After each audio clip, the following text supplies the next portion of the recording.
Let's talk about third parties in the United States. And I put the word third in quotation marks because there's more than one third party. So you could even think of it as a third, fourth, fifth, sixth, and seventh parties. But the reason why people say third parties is because in the United States, you have two dominant parties. You have the Republicans and you have the Democrats. And so any other party is considered to be a third party after those first two big dominant parties. So here are some of the logos of some of the, I would say, major third parties in the United States. And I'm going to put major in quotes because they don't have much of a say in our government today.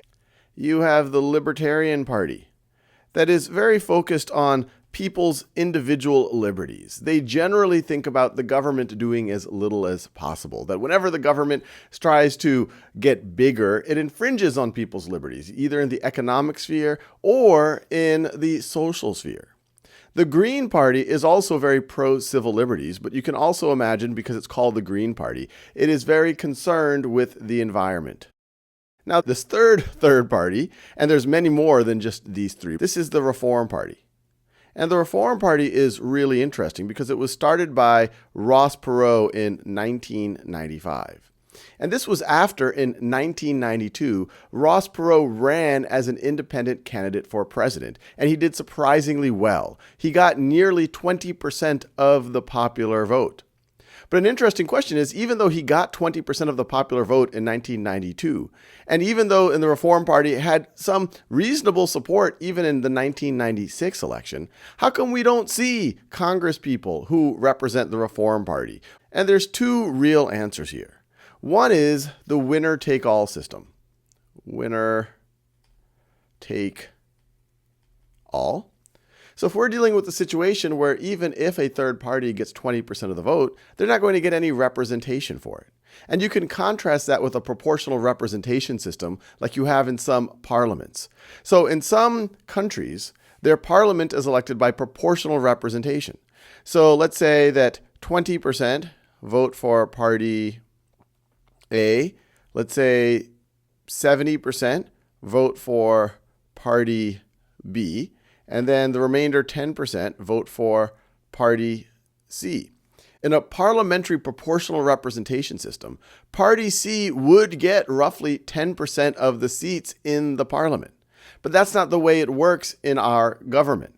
In our government, in almost any jurisdiction, if you had a voter breakdown like this, well, Party B would win, or maybe sometimes Party A would win. And even if Party C does get some votes, it's never going to cross the threshold to actually get representation.